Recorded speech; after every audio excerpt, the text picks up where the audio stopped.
வணக்கம், welcome to my channel. இன்றைக்கி நம்ம என்ன ரெசிபி பார்க்க போகிறோம்னா, டேஸ்டான ரசம் எப்படி பண்ணுறதுன்னு பார்க்க போகிறோம்.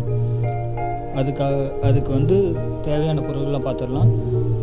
மல்லி, மிளகு, சீரகம் இது எல்லாமே ஒரு ஸ்பூன், 2 வரமிளகாய் இதெல்லாம் சேர்த்து வச்சு நம்ம கொரகொரப்பாக நம்ம ஒரு அரைச்சி பவுட்ரு போல் நம்ம எடுத்துக்கலாம்.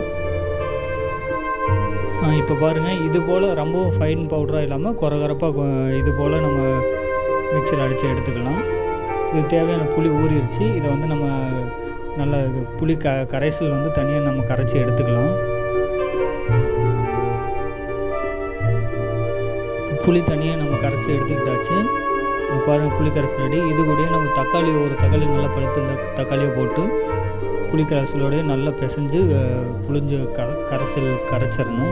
நமக்கு ரசத்துக்கு தேவையான தண்ணியும் மிக்ஸ் பண்ணி எடுத்துக்கலாம். இப்போ இது கூடயே நம்ம மல்லித்தூள் ஒரு கைப்பிடி அளவு கரைச்ச புளி தண்ணிக்குள்ளேயே மிக்ஸ் பண்ணிக்கலாம்.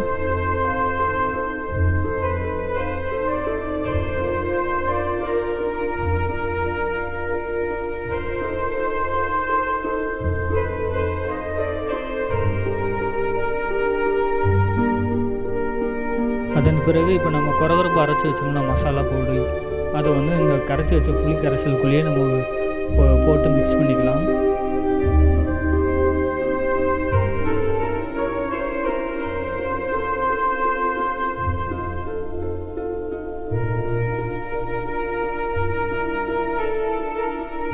இப்போ பாருங்கள், நம்ம எல்லாம் மிக்ஸ் பண்ணி கரைச்சி வச்ச கரைசல் ரெடியாக இருக்குது. இது கூடயே 1/4 டீஸ்பூன் மஞ்சள்தூள், தேவையான அளவு உப்பு மிக்ஸ் பண்ணிக்கலாம்.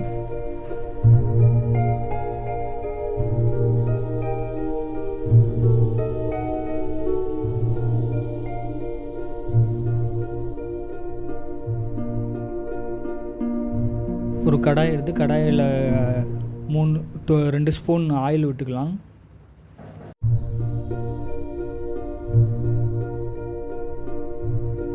எண்ணெய் சூடானதும் நம்ம இடித்து வச்ச பூண்டு எடுத்துக்கலாம் நண்பர்களே.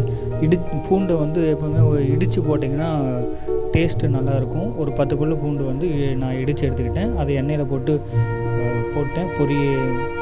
ரொம்ப கறிகிறாமல் வணக்கிடலாம். அது கூட நம்ம பெருங்காய பவுடர் அல்லது கட்டி எதுனாலும் சேர்த்துக்கலாம்.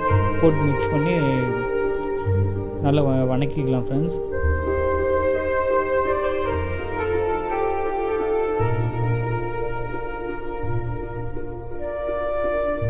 இப்போ பாருங்கள், போட்ட பூண்டு வந்து நல்லா வணங்கிருச்சு. அதனுடைய நம்ம கரைச்சி வச்ச புளி கரைசல் எல்லாத்தையும் அதனுடைய ஊற்றிடலாம்.